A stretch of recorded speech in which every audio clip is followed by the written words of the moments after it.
A good Saturday morning, everyone. I promised I would keep you up to date on the weather throughout the entire weekend, and I am going to keep to that promise because we have a lot of rainfall coming our way. Let's go ahead and take a look. The National Weather Service has now put an aerial flood watch, which means 4 areas for the entire state. In our region, we have this flood watch in effect.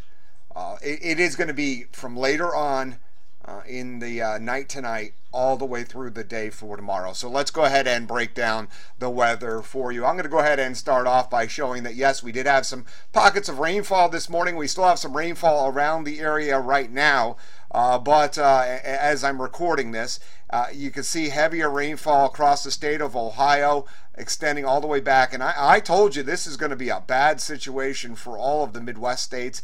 The actual center of circulation of what was Gordon is now starting to interact with the front a little bit more. And look at that heavy rainfall right there from the center of the circulation, and actually just to the north of there is where the heaviest rainfall will be. And that tropical air is going to overrun some cooler air in place on the other side of a cold front. And I talk all the time about how tropical systems, it's not, a lot of people, right away we're going to have flooding rains. For us, it usually has to mix with a front. And all along I've been saying this one's going to mix with a front. So as we go ahead and take a look right now, there's the center of circulation right there of Gordon. So you look off to the north, you see this flow of air that's coming on down from the north and east. And yeah, that's some cool air. There's some 40s up there in eastern Canada. And when you have cool air, which is more dense, you take the tropical air, you push it on top. That is what we are going to be dealing with for the overrunning that's going to cause some heavier rainfall. All right, let's go ahead now and take a look at our future track. I'm starting this morning, and unfortunately, we do have some heavier rainfall that is going to be breaking on out and at different times today, especially this morning into the midday hours. Then we get a little bit of a lull. Now, I've been talking about it's going to be a close call for the Penn State game, and our future track says, yeah, the rain's starting to kick in there, so there will be some showers. If you're heading on over to Heinz Field, I said bring the rain gear. There's a chance you won't need it. I think the chance is very small you won't need it, but there will be some rain for that Pitt-Penn State game. I'll move this forward in time, and then you'll see later on tonight the rain really starts to fill on in. Now, north of I-80, it's going to take a while, but it will get there. I mean, even as you look into tomorrow morning, north of I-80, Elk Cameron County is not that bad, but here comes that heavy rainfall, heaviest rainfall from the midday hours on through tomorrow. We try to get in a little bit of a low in the Laurel Highlands, and that just fills on in, and then we have that heavy rainfall all the way into Monday morning. And then we'll taper off to showers Monday afternoon. So let's go ahead now, and I'm going to show you different models. I'm going to show you first our future track model and the rainfall from it. So by 7 o'clock this evening, already our future track, and it may be a touch. Well, no, I don't think it's that overdone. Now, Bedford already getting close to an inch. That's mostly what's going on this morning. Then we have a lull. You notice we're not adding much until we get to later tonight. And I'll go ahead and take this to about, for some church time tomorrow. You notice up to the north, not much. St. Mary's, Emporium, Elk County, through tomorrow morning, not much. But look at that, already over an inch in some places down to the south by 8 o'clock in the morning. And then we have Altoona, 3/4 of an inch. And these numbers will change. This is a single computer model, but it's showing you what I've been warning you is going to be a devastating rainfall across our region. Now, by lunchtime tomorrow, we back this up to noontime, and there's some numbers, and basically near and south of Route 22, already over an inch in most locations. And then as we head into later tomorrow, and then this isn't even through the whole thing, but this is, and I put our higher resolution a little more in tune for some terrain, and that only runs so far out. So through 8 o'clock in the morning, you see the rainfall totals, and yeah, I do think a widespread, north of I-80, maybe an inch and a half to 2, but rest of us 2 as it says there. Now I'm not saying Bedford's the one getting 5 inches, and Altoona's the one that's getting 4 inches, but I do believe. especially with an easterly flow. I do believe the area is right along I-99 where that wind's blowing up the mountains. That's where that heavier rainfall will be. And the reason why State College is less because the rainfall moves in later, but you'll fill in some for tomorrow. So let's go ahead. I'm going to show you some of the other computer models, and we'll start off first. This is the GFS model. I'm going to go ahead and move myself a little bit here so I can show you more what's going on. This is the 6-hour precipitation and the isobars, which shows pressure. And this is this afternoon. And again, this run happened in the middle of the night last night. There is Sunday afternoon, and it's showing the heavier rainfall, and that front is strung out south of us. So we're on the cool side. And we are going to see temperatures tomorrow not get out of the 50s in a lot of locations. So it is going to be a cool rainfall. We're not getting out of the 60s today, too, in a lot of spots. So there we go. Sunday night into Monday morning, Monday afternoon, and that during the day, Monday, as the winds kind of switch around maybe a little bit, that's when the Laurel Highlands will get more. But I think up until that point in time, I think it's along and just east of I-99, and then we should start to dry out some on Tuesday. So let's go ahead and take a look at the GFS precipitation totals. And there's Sunday evening. The scale is on the right-hand side of the screen for you.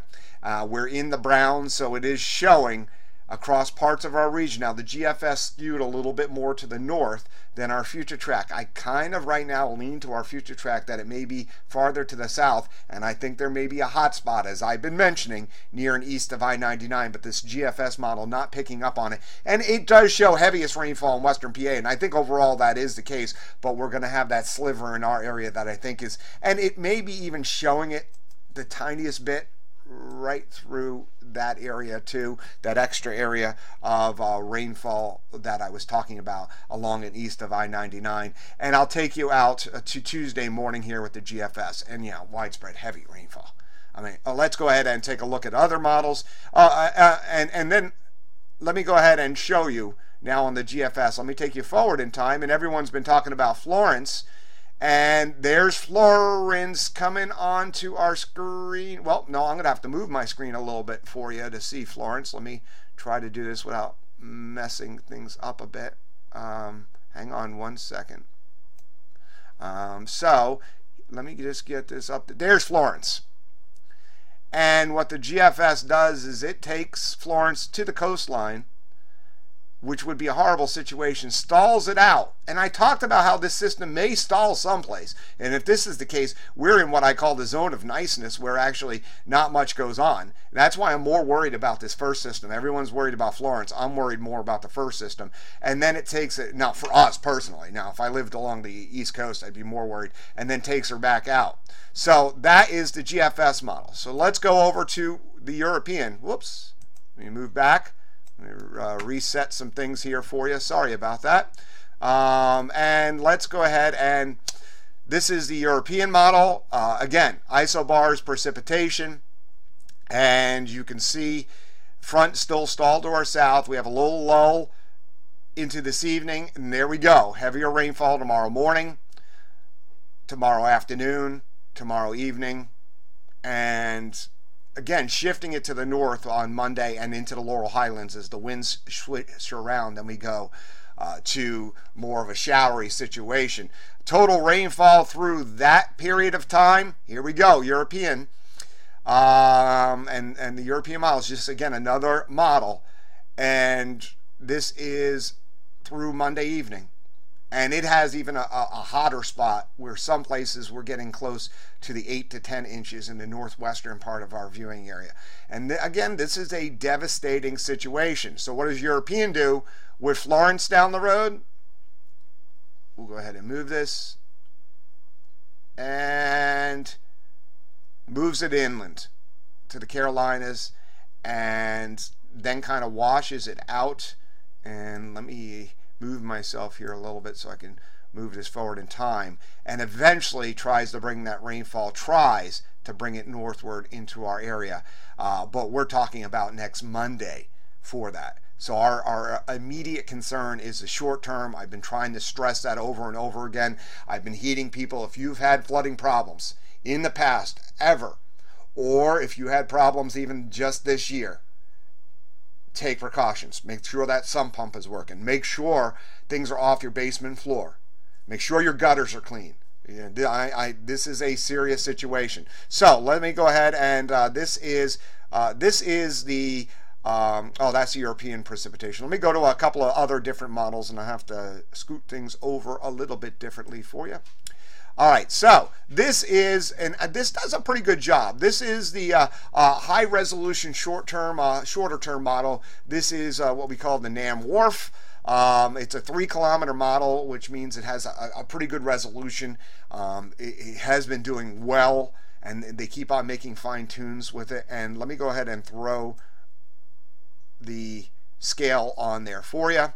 And so this is Sunday morning. This is by Sunday evening, and you're seeing there's some 3s and 4s in our region, and you notice that hot spot that I've been talking about right along, and the terrain does really well. If you're noticing, I'm really stressing something here, because these, you see the little, because it can handle the terrain better right along those ridges, and just along, you know, right near I-99. Right along the east side of the mountains is where I think the heavier rainfall will be. And let me go ahead and take this all the way forward in time. And oh, look at that. We have 5-6 inches of rainfall right along the east side of the ridges that I've been concerned with. And that water runs downhill to Blair and into Center, Bedford, and eventually Huntington counties. So it does have a split, and it has some heavier rainfall in our area too. Government, their take on it, this is the Weather Prediction Center. I'll go ahead and put this forward in time, and this is computer models with some human input thrown in, and it does also have us in the 5-inch rainfall area. All right, tropics. We actually have now another tropical storm, Helene. That's still way down the road. I'll go ahead and show you the track of Helene here from the government. It's, you know, by next Thursday, still out in the middle of the ocean. We have Tropical Depression 9. There is a weak disturbance that may form, but that should be turned on out. It's Florence that we're also keeping an eye on. I'll go ahead and move on over to my computer, our weather computer, and show you a little better picture of Florence. And you'll notice I'll put this into motion, and it's starting to get a little more organized again. It weakened to a tropical depression. There was a lot of upper air shear on that storm system. Here is the latest, and an eye is starting to develop. It seems like to me a little eye, and my symbol's just a little bit off because it's at a different elevation. But you can see its winds back up to 65 miles per hour. That's up slightly, and it's moving pure west at 7 miles per hour. And it is forecast by, this is the National Hurricane Center track, and it is forecast to be threatening the east coast of the United States later Thursday on into Friday. It will at one point in time stall on out. So that is something we're keeping an eye on. All right, I am so sorry if I drew you in for a 13-minute weather talk, but obviously the weather is serious. We'll have more updates online. Meteorologist Matt Riddle will be on air later on today, and we'll keep you up to date. But please take this situation serious for tomorrow on into Monday.